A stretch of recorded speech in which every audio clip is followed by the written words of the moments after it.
आज की संध्या आपके बीच उपस्थित होकर मैं बहुत आनंदित हूं। एक छोटी सी कहानी से आज की चर्चा को मैं प्रारंभ करूंगा। बहुत वर्ष हुए एक साधु मरण शैया पर था। उसकी मृत्यु निकट थी और उसके प्रेम करने वाले लोग उसके पास इकट्ठे हो गए थे। उस साधु की उम्र 100 वर्ष थी और पिछले 50 वर्षों से सैकड़ों लोगों ने उससे प्रार्थना की थी कि उसे जो अनुभव हुए हों उन्हें वो एक शास्त्र में, एक किताब में लिख दे। हजारों लोगों ने उससे ये निवेदन किया था कि वो अपने आध्यात्मिक अनुभवों को, परमात्मा के संबंध में, सत्य के संबंध में उसे जो प्रतीतियां हुई हों उन्हें एक ग्रंथ में लिख दे। लेकिन वो हमेशा इनकार करता रहा था। और आज सुबह उसने ये घोषणा की थी कि मैंने वो किताब लिख दी है जिसकी मुझसे हमेशा मांग की गई थी, और आज मैं अपने प्रधान शिष्य को उस किताब को भेंट कर दूंगा। हजारों लोग उत्सुक होकर बैठे थे कि वो किताब भेंट की जाएगी जो कि मनुष्य जाति के लिए हमेशा के लिए काम की होगी। उसने एक किताब अपने प्रधान शिष्य को भेंट की और उससे कहा, इसे संभाल के रखना, इससे बहुमूल्य शास्त्र कभी भी लिखा नहीं गया है, इससे महत्वपूर्ण कभी कोई किताब नहीं लिखी गई, और जो लोग सत्य की खोज में होंगे उनके लिए ये मार्गदर्शक प्रदीप सिद्ध होगी। इसे बहुत संभाल के रखना, इसे मैंने पूरे जीवन के अनुभव से लिखा है। उसने वो किताब अपने शिष्य को दी और सारे लोग धन्यवाद में सिर झुकाए। लेकिन उस शिष्य ने क्या किया? सर्दी के दिन थे और वहां आग चलती थी। उसने उस किताब को आग में डाल दिया। वो तो आग ने उस किताब को पकड़ लिया और वो तो राख हो गई। और सारे लोग हैरान हो गए कि ये क्या किया। लेकिन लोग देख के हैरान हुए। वो मरता हुआ साधु अत्यंत प्रसन्न था। उसने उठकर उस शिष्य को गले लगा लिया और उससे कहा, अगर तुम किताब को बचा के रख लेते तो मैं बहुत दुखी मरता, क्योंकि मैं समझता कि एक भी व्यक्ति ऐसा नहीं है मेरे पास जो ये जानता हो कि सत्य शास्त्रों में उपलब्ध नहीं हो सकता है। तुमने किताब को आग में डाल दिया, इससे मैं प्रसन्न हूं। कम से कम एक व्यक्ति मेरी बात को समझता है। यह बात कि सत्य शास्त्रों में उपलब्ध नहीं हो सकता, कम से कम एक के अनुभव में है। और उसने कहा, और यह भी स्मरण रखो, अगर तुम उस किताब को आग में न डालते और मेरे मरने के बाद देखते तो बहुत हैरान हो जाते। उसमें कुछ लिखा हुआ नहीं था, वो कोरे कागज थे। और मैं आपसे कहूंगा कि आज तक धर्म ग्रंथों में कुछ भी लिखा हुआ नहीं है, वो सब कोरे कागज है। जो लोग उनमें कुछ पढ़ लेते हैं वो गलती में पड़ जाते हैं। जो गीता में कुछ पढ़ लेगा या कुरान में कुछ पढ़ लेगा या बाइबल में कुछ पढ़ लेगा वो गलती में पड़ जाएगा। स्मरण रखना, उन शास्त्रों में कुछ भी लिखा हुआ नहीं है, और जो आप पढ़ रहे हैं वो आप अपने को पढ़ रहे हैं, उन शास्त्रों को नहीं।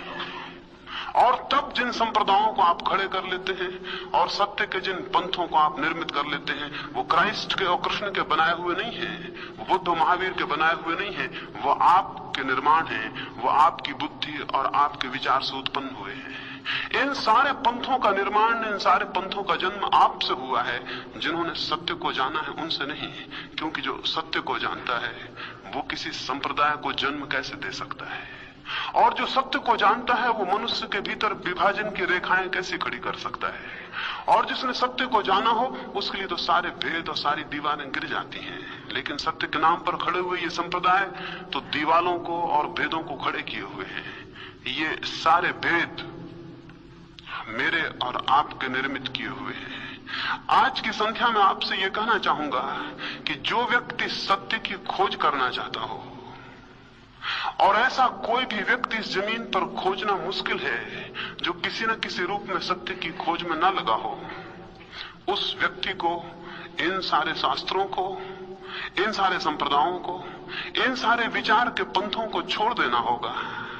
इन्हें छोड़कर ही कोई सत्य के आकाश में गति कर सकता है। जो इनसे दबा है, इनके भार से बंधा है, जिसके ऊपर इनका बोझ है, वो पर्वत पर नहीं चढ़ सकेगा। वो इतना भारी है कि ऊपर उसका उठना असंभव है। सत्य को पाने के लिए निर्भर होना जरूरी है। सत्य को पाने के लिए निर्भर होने की अत्यंत आवश्यकता है। जो लोग भारग्रस्त हैं वे लोग सत्य की ऊंचाइयों पर नहीं उठ सकेंगे, उनके पंख टूट जाएंगे और वो नीचे गिर जाएंगे।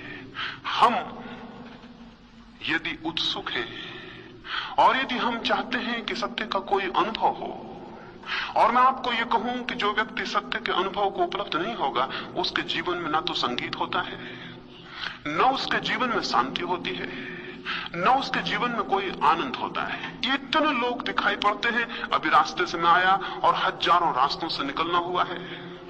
लाखों लोगों के चेहरे दिखाई पड़ते हैं, पर कोई चेहरा ऐसा दिखाई नहीं पड़ता कि उसके भीतर संगीत का अनुमान होता हो। कोई आंखें ऐसी दिखाई नहीं पड़ती कि भीतर कोई शांति हो। कोई भाव ऐसे प्रदर्शित नहीं होते कि भीतर आलोक का और प्रकाश का अनुभव हुआ हो।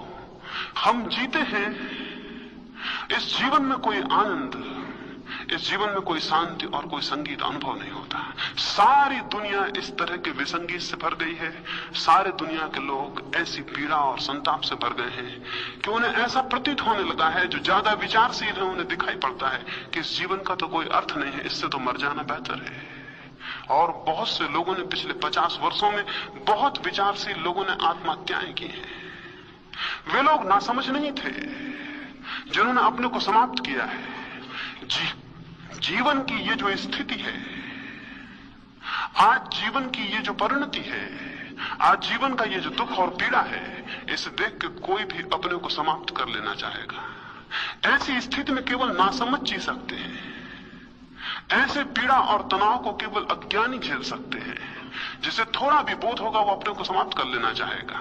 इसका तो अर्थ ये हुआ कि जिनको बोध होगा वो आत्महत्या कर लेंगे। लेकिन महावीर ने, बुद्ध ने आत्महत्या नहीं की, क्राइस्ट ने आत्महत्या नहीं की, कन्फ्यूशियस ने, लाओत्सो ने आत्महत्या नहीं की। दुनिया में ऐसे लोग हुए हैं जिन्होंने आत्महत्या के अतिरिक्त एक और मार्ग सोचा और जाना। मनुष्य के सामने दो ही विकल्प हैं, या तो आत्महत्या है या आत्म साधना है। जो व्यक्ति इन दो में से कोई विकल्प नहीं चुनता, उसे जानना चाहिए वो एक व्यर्थ के बोझ को ढो रहा है। वो जीवन को अनुभव नहीं कर पाएगा। वो करीब करीब मृत है, उसे जीवित भी नहीं कहा जा सकता। क्राइस्ट के जीवन में एक उल्लेख है।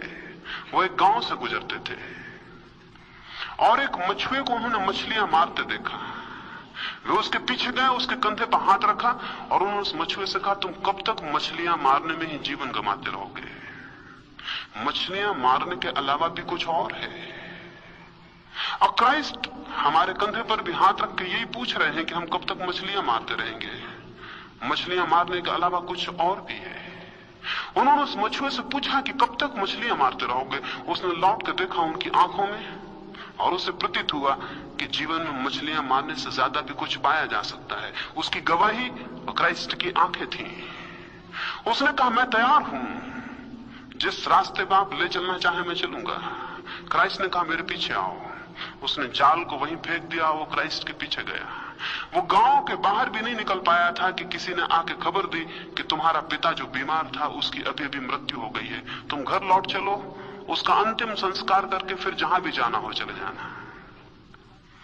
उस व्यक्ति ने, उस मछुए ने क्राइस्ट को कहा कि मैं जाऊं, अपने पिता की अंत्येष्टि कराऊं, फिर मैं लौट आऊंगा। तो क्राइस्ट ने एक बड़ी अद्भुत बात कही। उन्होंने कहा, लेट द डेड बरी देयर डेड। उन्होंने कहा, मुर्दों को मुर्दे को दफना लेने दो, तुम मेरे पीछे आओ। ये वचन बहुत अद्भुत है। उन्होंने ये कहा कि मुर्दे मुर्दे को दफना लेंगे, तुम मेरे पीछे आओ।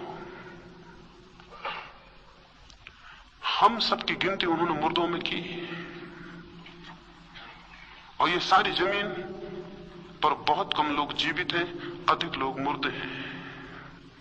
3 अरब लोग हैं अभी, इनमें अधिक लोग मुर्दे हैं। मुश्किल से कोई आदमी जीवित है। ये मैं क्यों कह रहा हूं आपसे कि हम मुर्दे हैं? हम तब तक मुर्दे ही हैं, तब तक हम मरे हुए लोग हैं जो किसी भांति जी रहे हैं और चल रहे हैं। हम लाशों की भांति हैं जो चल रही हैं। हम तब तक लाशों की भांति होंगे जब तक हमें वास्तविक जीवन का पता न चल जाए। वो व्यक्ति जीवित कैसे हो सकता है जिसे जीवन के मूल स्रोत का कोई पता ना हो?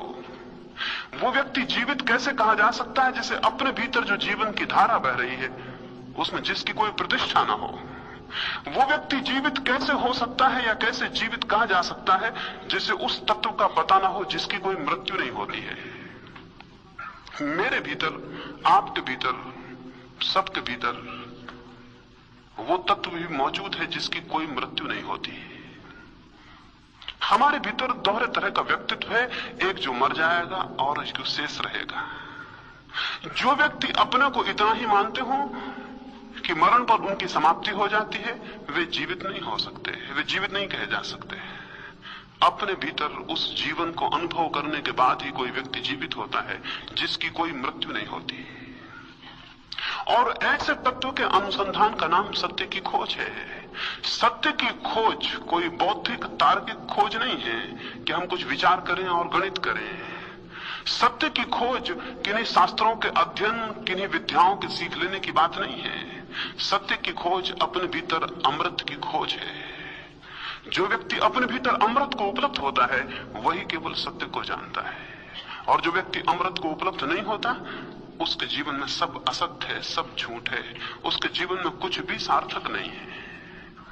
तो हमारी दिशा हमारे सोचने विचारने की, हमारी साधना की, हमारे जीवन की दिशा यदि अमृत की तलाश में संलग्न होती हो, अगर हम उस दिशा में थोड़े चलते हों, अगर हमारे कदम उस रास्ते पर थोड़े पड़ते हों और हमारे चरण उस मार्ग पर जाते हों, तो जानना चाहिए हम जीवन की तरफ विकसित हो रहे हैं। अन्यथा हमारी प्रति घड़ी हमारी मौत को करीब लाती है और हम मर रहे हैं। मैं जिस दिन पैदा हुआ उसी दिन से मरना शुरू हो गया हूं।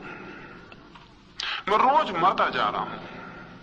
और अगर मैं कुछ जीवन के ऐसे सत्य को अनुभव न कर लूं जो इस मरने की क्रिया के बीच भी स्थिर हो, जो इस मरने की क्रिया के बीच भी मर ना रहा हो, तो मेरे जीवन का क्या मूल्य हो सकता है, या मेरे जीवन में कौन सा अर्थ और कौन सा आनंद उपलब्ध हो सकता है। जो लोग मृत्यु पर केंद्रित हैं, या जो लोग अपने भीतर केवल उसे जानते हैं जो मरण धर्मा है, वे आनंद को अनुभव नहीं कर सकेंगे।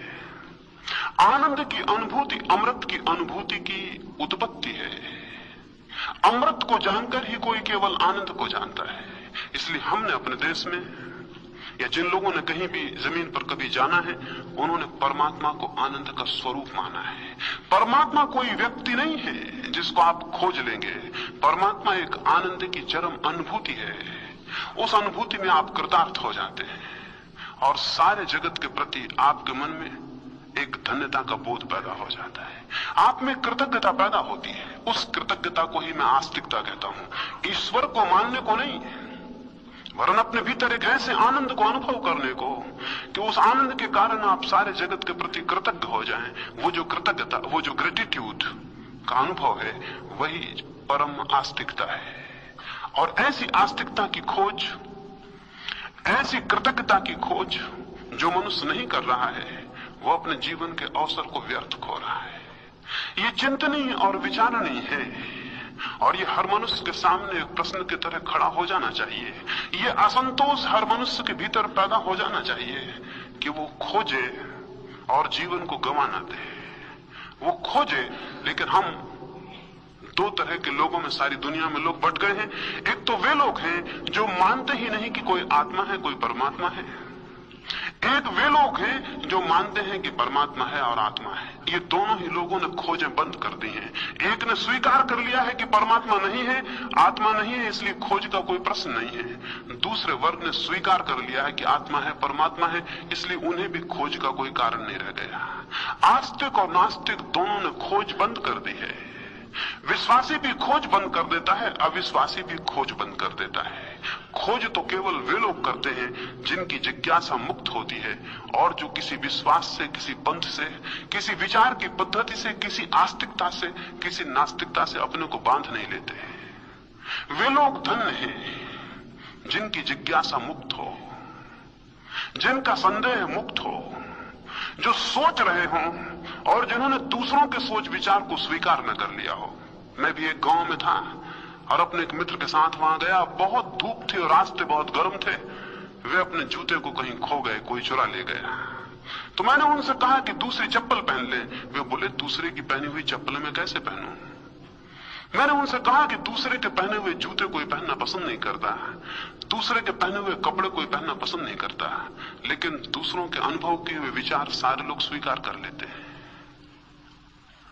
दूसरे के बासे कपड़े और दूसरे का बासा भोजन कोई स्वीकार नहीं करेगा, लेकिन हम सारे लोगों ने दूसरों के बासे विचार स्वीकार कर लिए।